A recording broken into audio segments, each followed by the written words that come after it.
தந்தி தொலைக்காட்சி நேயர்களுக்கு வணக்கம். நல்லதை சொல்வோம், நல்லதை செய்வோம், நல்லதே நடக்கும். ஒரு வாழ்க்கையில் நல்லது நடக்க வேண்டும் என்று சொன்னால் நல்லதை சொல்ல வேண்டும், நல்லதை செய்ய வேண்டும். அந்த அடிப்படையில் இன்றைக்கு 21/7/2018 சனிக்கிழமை சுவாதி நட்சத்திரம் மதியம் 2:16 வரை, பிறகு விசாகம் நட்சத்திரம். இன்றைக்கு ஆடி சுவாதி. இன்றைக்கு ஒரு முக்கியமான நாள்.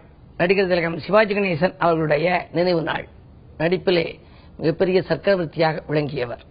அவரை நாம் நினைவு கொள்ள வேண்டும் என்று சொல்லி கலைத்துறையை நாமும் வளர்க்க பாடுபட வேண்டும். கலைஞர்களுக்கெல்லாம் உறுதுணையாக இருக்க வேண்டும். நம் வீட்டிலும் இருக்கிற குழந்தைகளிடம் என்ன அவர்களிடம் திறமை இருக்கிறது என்பதை வெளிக்கொணர நாம் ஆவலாக இருக்க வேண்டும். அந்த திறமையை வளர்த்து உலக புகழ்பெற வைப்பது நம்முடைய கடமையாகவும் நாம் நினைக்க வேண்டும் என்று சொல்லி, இன்றைக்கு நான் உங்களுக்கு சொல்ல இருக்கிற நல்ல கருத்து, கடலுக்குள் பிரமிக்க வைக்கின்ற அதிசயம் தருகின்ற ஒரு ஆலயம். அது என்ன அப்படின்னு தெரிஞ்சுக்கணும். எல்லா இடத்துலையும் நீங்க போய் பார்த்தா தரையில கோவில் இருக்கும், மலை மேல கோவில் இருக்கும். கடலுக்குள்ள கோவில் இருந்து யாராவது போய் அதை கும்பிட்டு இருக்காங்களா? ஆனால் இன்றைக்கும் நடக்கிற ஒரு மிகப்பெரிய அதிசயம். சினிமாவில் பார்த்திருப்பீங்க, கண்ணன் பிறந்த உடனே அதை ஒரு கூடையில வச்சு தூக்கிட்டு வருவாங்க. தூக்கிட்டு வர்ற போது கடல் தண்ணி அப்படியே விலகி வழிவிடும். அதை நீங்க படத்துல பார்த்திருப்பீங்க. ஆனா நிஜமாகவே இன்றைக்கு நீங்கள் போனால் கூட கடல் தண்ணி விலகி வழிவிடுகிற ஒரு இடம் எங்கே இருக்கு அப்படின்னா, குஜராத்ல நீங்க போய் பார்க்கணும். குஜராத்ல உள்ள நிஷ்கலங்கேஸ்வரர், நிஷ்கலேஸ்வரர்னு சொல்லி பேரு. அதாவது எந்த விதமான களங்கமும் இல்லாதவர், குற்றமற்றவர்னு பேரு. நிஷ்கலேஸ்வரர் அப்படிங்கிறவருடைய ஆலயம் அதாவது சிவனாகவே இருக்கிறது. பஞ்சபாண்டவர்கள் கடலுக்குள்ள கும்பிட்டாங்களாம். 5 பேரும் 5 சிவலிங்கம் வச்சு கும்பிட்டு இருக்காங்க. இன்றைக்கும் அந்த கடலுக்குள்ள குஜராத்ல அது இருக்க இடம் கோலியாக் அப்படிங்கிற கடற்கரையில இருக்கு. கடற்கரையில நீங்க நின்னீங்கன்னா ஒரு 1.5 கிலோமீட்டர் தூரத்துல அந்த 5 சிவலிங்கம் இருக்கு. அந்த 1.5 கிலோமீட்டர் தூரமும் தண்ணியில மறைச்சிருக்கும், உங்களுக்கு தெரியாது. என்ன பண்ணும், மத்தியானம் 1 மணிக்கு அந்த தண்ணி விலகினுச்சு அப்படின்னா 6 மணி நேரத்துக்கு தண்ணி கிட்டத்தட்ட 2 பக்கமே நல்லா விலகி கோவில் இருக்க அளவுக்கு விலகிடுது. எல்லா மக்களும் உள்ள போகலாம். அங்கே வெளியிலேயே ஒருத்தர் நிக்கிறாரு, எல்லாருக்கும் சங்கூதி சொல்றாரு. எல்லாரும் உள்ள போய் கும்பிடலாம். கும்பிட்டு முடிச்சுட்டு வெளியில நல்லா மெதுவாவே வரலாம். முடிச்ச பிறகு ஒரு 5-6 மணி நேரம் கழிச்சு திரும்ப தண்ணி மூடிக்குது. அந்த சிவன் இருக்க இடத்துல இருந்து பாத்தீங்கன்னா எங்க பார்த்தாலும் கடலா இருக்கும். ஆனா கடலுக்கு மத்தியில 5 சிவன் இருக்கும். அதுக்கு பூஜை நடக்குது, அதுக்கு பூ போட்டு கும்பிடுறாங்க, பாலாபிஷேகம் செய்யறாங்க. என்னுடைய நண்பர், என்னோட ரொம்ப இனிமையாக இருக்கக்கூடிய ஒரு நண்பர், அவருடைய சுற்றத்தாரோட எல்லாம் சமீபத்திலே போயிட்டு வந்தாரு. அந்த கோவில் அற்புதமான கோவில். நம்ம தமிழ்நாட்டிலே எங்கும் கோவில் பார்த்திருக்கோம். அந்த ஆலயங்கள் சிவாலயங்கள் எத்தனையோ நீங்க போயிருப்பீங்க.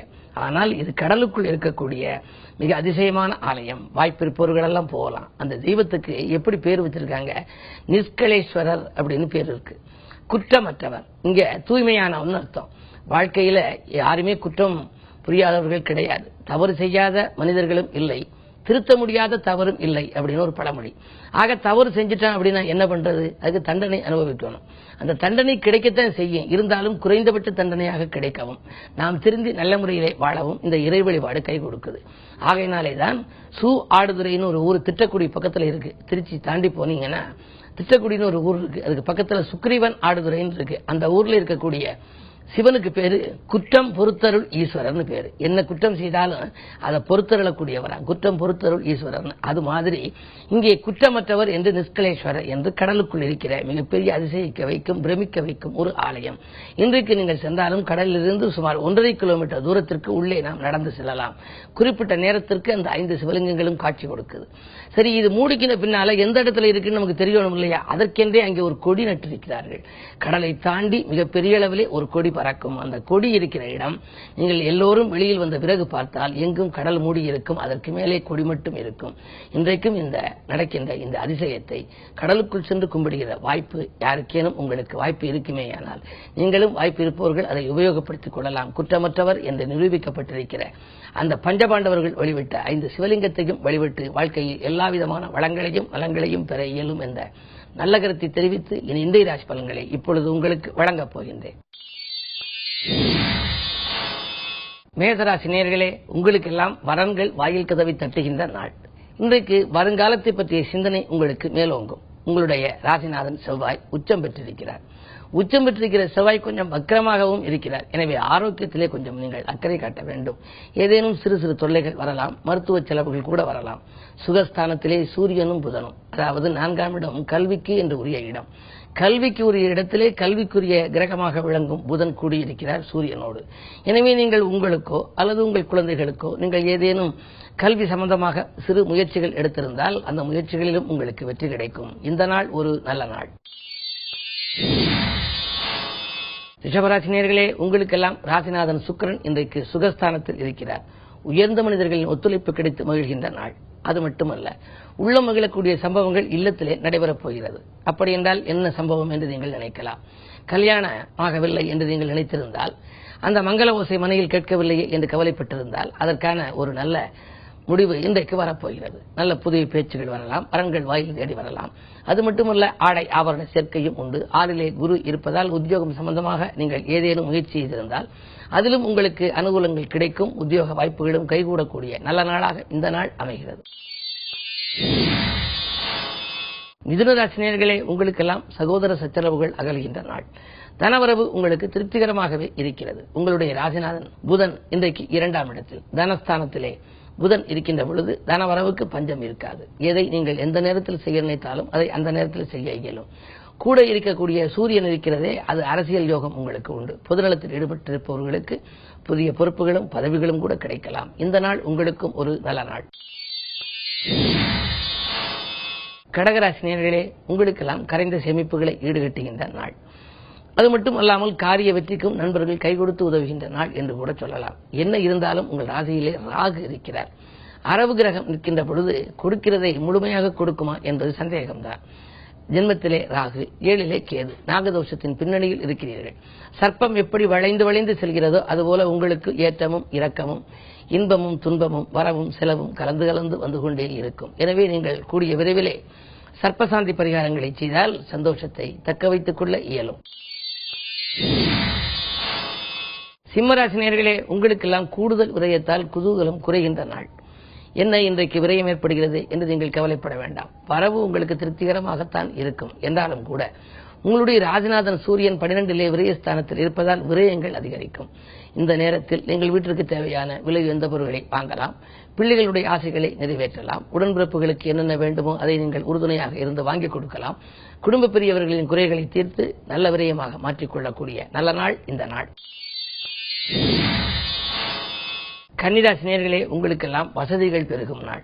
வாய்ப்புகளை நழுவ விடாமல் இருப்பது உங்கள் புத்திசாலித்தனம். உங்களுடைய ராசிநாதன் புதன் 11லே இருக்கிறார்.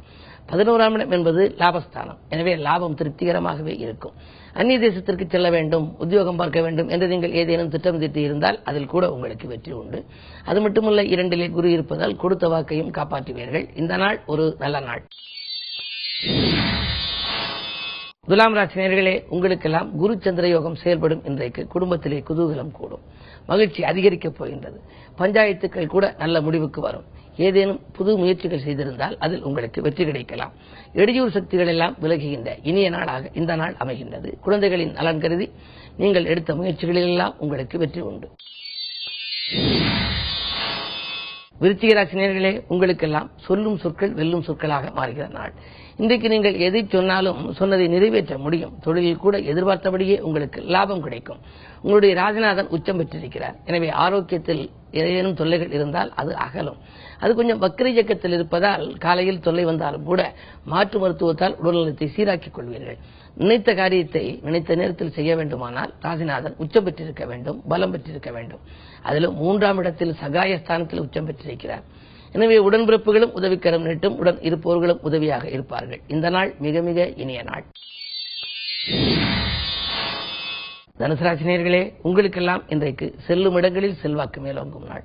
செயல்பாடுகளில் உங்களுக்கு வெற்றி உண்டு. திடீர் பயணங்கள் கூட உங்களுக்கு தித்திப்பாக இருக்கும். ராசிநாதன் வக்ரத்தை நிவர்த்தியாக்கி விட்டார். இதுவரை வக்ரமாக இருந்த அந்த ராசிநாதன் வியாழன் இப்பொழுது நிவர்த்தியாகி நல்ல பலம் பெற்று லாபஸ்தானத்தில் இருக்கின்ற பொழுது நீங்கள் எதற்கும் கவலைப்பட வேண்டியதில்லை. ஆனால் அதே நேரத்தில் ஜென்மச்சனி என்று இருக்கின்ற பொழுது ஒரு சில மனக்கசப்புகளும் ஏற்படலாம். உறவினர்கள் சம்பந்தமாக நீங்கள் ஏதேனும் முயற்சி எடுத்திருந்தால் அதில் உங்களுக்கு மனக்குழப்பங்களும் மனக்கசப்புகளும் ஏற்படும். ஆனால் மாலை நேரத்தில் உங்களுக்கு மகிழ்ச்சி பயணமும் உண்டு. ஆலய வழிபாடு ஆனந்தம் வழங்கும். இன்றைக்கு கிழமை சனி என்பதால் சனி பகவானை வழிபாடு செய்வது நல்லது. மகர ராசி நேயர்களே, உங்களுக்கெல்லாம் ராசிநாதன் சனி விரயஸ்தானத்தில்.